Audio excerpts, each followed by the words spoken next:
जोहार गे सानाम गाते को तेहना ना ब्लॉग रे सानाम को गे सागुन दाराम ओकालका मना पिया सोई नपाय गे मना पिया और आले हो नपाय गे मना लिया। तो सेता सेता इन कामी रिंग लगाव कना जो हुयुग कना और तेहना रिमिल दो परिष्कार गे बुझे कना सेता बेड़ा दो दाग मा बां जरो कना। तो जब बड़ा गुड़ियो कते और चंदा बसांग को अवरी हुयुगा जब बड़ा गुड़ियो कते ना खान इसिन बसांग हुयुगा और तो वीडियो रे कंटिन्यू तहन ताबन पे गाते को चेक को कामी हुयुग कना ना खान नेल ताबन पे तेहन दो होय नितो दो ओट गड हुयुग लगी नेल इन जे तीना मारांग ओट हारा कना तेहन गे प्रथम निया बार चास रेना दो तेहन गे प्रथम ओट ओडोंगआ। तो अडी रस्का बुझे कना निया धा ओट को नेल कते अडी भागे हुयुगा मने हुयुग कना। तो लाहा बार जहाँ ओट को बना हुई लेना ओना को दो माने सितुंग गरम खातिर सितुंग गरम ते माने ओट इतो माने समय रे बांग हे एकान खातिर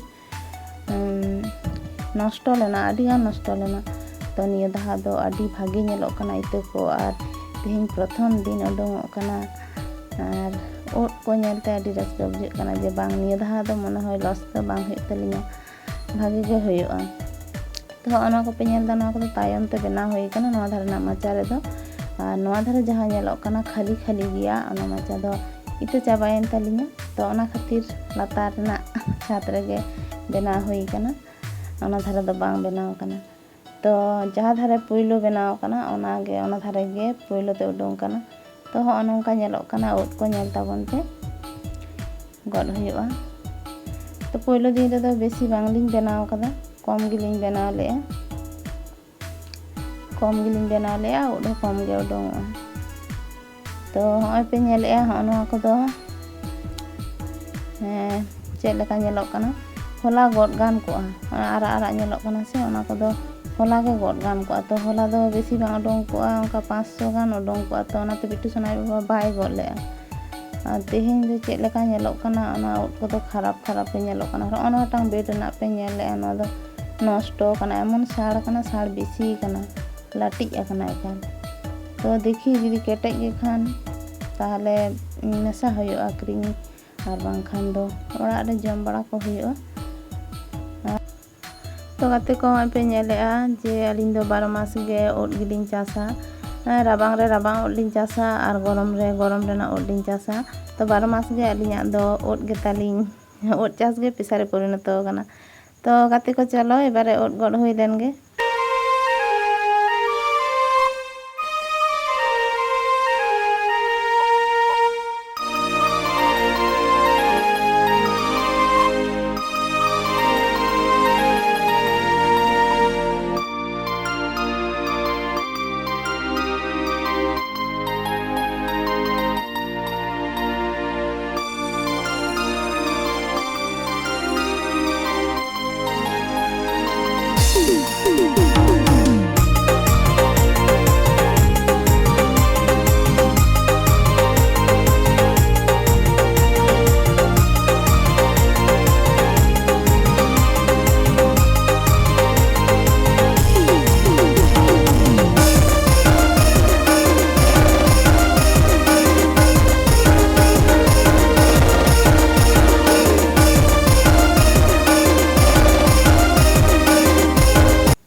तो गाते को होय नितो दो पे नेलेआ ओट गड कमप्लीट होइन तालिया आदो नितो दो ओजन हुयुगा।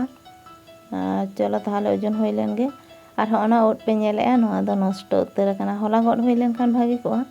तो ओना को दो होला दो बाय गड कदा। तो तेहन दो माने सो कना ओड़ा रे हो जम हो बांग गानोआ ओना दो गिड़ी गे गिड़ी का हुयुगा। और ओना मोटा मोटा ओट को दो ओजन हो बेसी गिया ओना को हो नोंका मोटा मोटा रे गड लेखान जतो खना भागिया। और नितो दो ओजन हुयुग कना 2 हर तिलिन पैकेट तहे बिट्टू सोना बाबा पैकेट दा और इन दो ओजन नेले। तो ताड़ाताड़ी गे हुयुगा उना गान ओजन हुई कना और बेसी बानुआ। तो नितो दो बिट्टू सोना बाबा दो रेडी बड़ा आय ब्राशो आय और सब बड़ा आय और इन दो होय ओजन दा और बेसी बानुआ। तो ओजन चाबा काई नित गे। तो गाते को होय नितो दो माठ से लिन चला कना बिट्टू सोना बाबा ताली और उनका दाग लसद बड़ा कदाय तो माठ सेद लिंग चलाक कना अंते रे साहान मेना आकदा आर कटरिंग इदीदा आर काढुम तीन साहानिंग आगु तराया दाग लसद को बेसिक कना आर रहोय को होय लेनखान दा दो बाñ आगु दाड़ेया आर ओय पे नेले कना तिᱧᱟ तायम तायम ते हिजुग कना बिट्टू सनाय बाबा माठे चला कुडी ताय आर तेज को मेना तोलार कटी तेज एमा तो इन दो साहान दिपिल कते इन रुवाड़ा आर आज दो चला माठ से आर संगे माठ से चला